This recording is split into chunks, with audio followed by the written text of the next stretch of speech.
When you next watch a horror movie, I want you to remember something. There is but a thin screen separating you from it.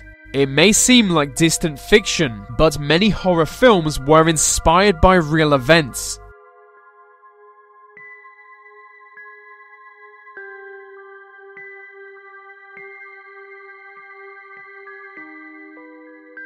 The Strangers. In this movie, a young couple are staying at a summer home.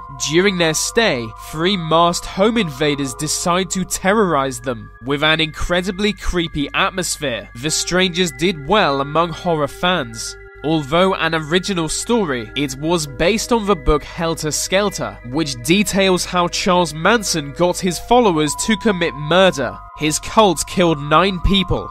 They would go out on dark nights and, under the orders of Manson, break into houses and murder their inhabitants.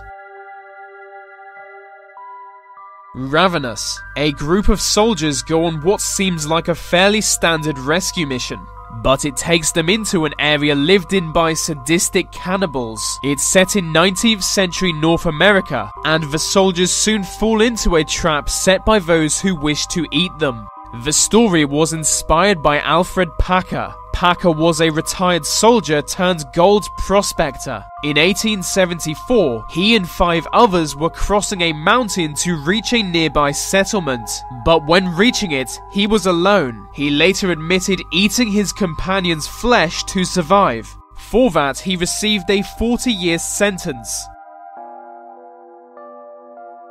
A Nightmare on Elm Street. This is a real classic. It tells the story of a serial killer who visits his victims in their dreams, and a group of teenagers who attempt to defeat him before he murders them. It first came out in 1984, and we all know the plot by now, but most don't know that the serial killer is based on a true story. There was a family who survived the Cambodian genocide. For a long time after, their youngest child was haunted by visions while he slept. He dreamt that a serial killer was chasing him and would go days without sleep.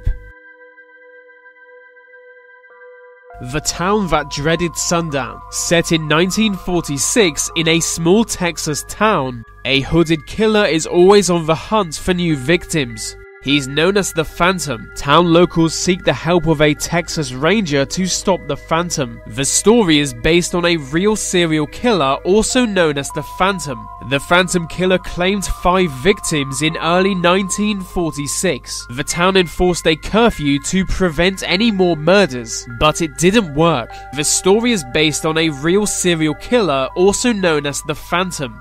The Phantom would target young couples at night and kill both people. The Phantom was never identified. He simply stopped killing.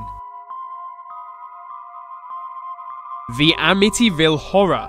A newlywed couple move into a new house which they got a good deal on. They soon experience paranormal forces which are constantly getting more deadly.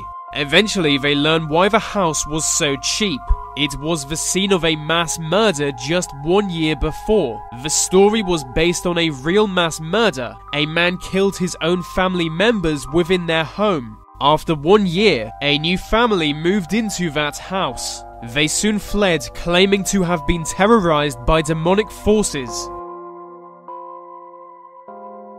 Borderland. 3 university students go on a trip to Mexico. They arrive at a border town which they soon learn is in the grip of a cult leader. Both he and his cult are obsessed with performing human sacrifice. It's based on the story of a real cult.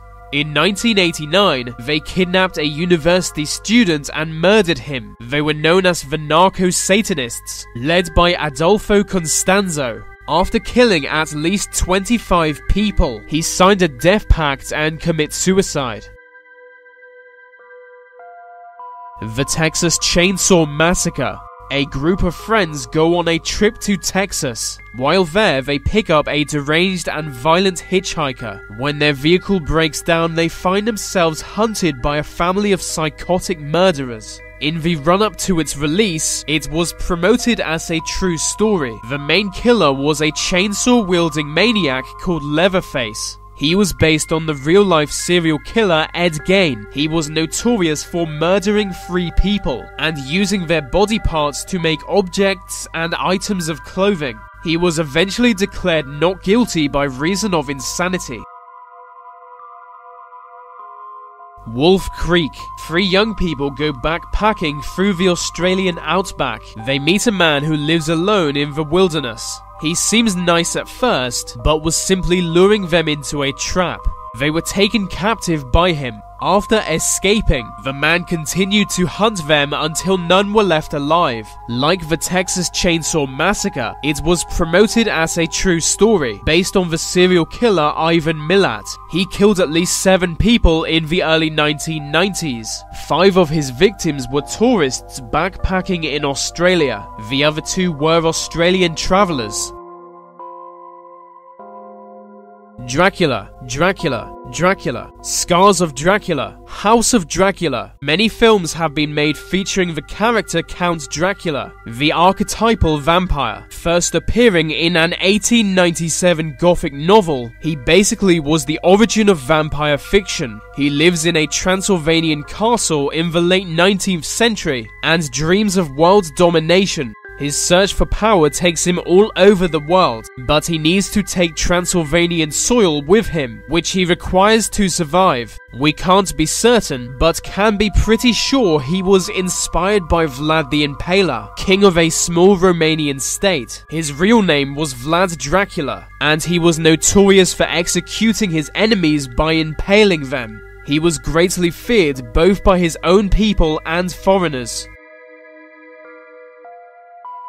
The Exorcism of Emily Rose. Half horror, half legal drama, this film depicts the trial of church officials over the death of a 19-year-old girl. She died during an exorcism performed on her, and the priest was accused of negligent homicide. It was based on the death of Anneliese Michel. She was a 23-year-old sufferer of epilepsy. She reported hearing voices and spent some time in a psychiatric hospital. Her family believed a demon had possessed her and called in a local priest. He decided their only option was an exorcism. This was in 1976, a time when exorcisms were rare, partly due to the danger involved. Throughout the ritual, she was neglected and died of dehydration.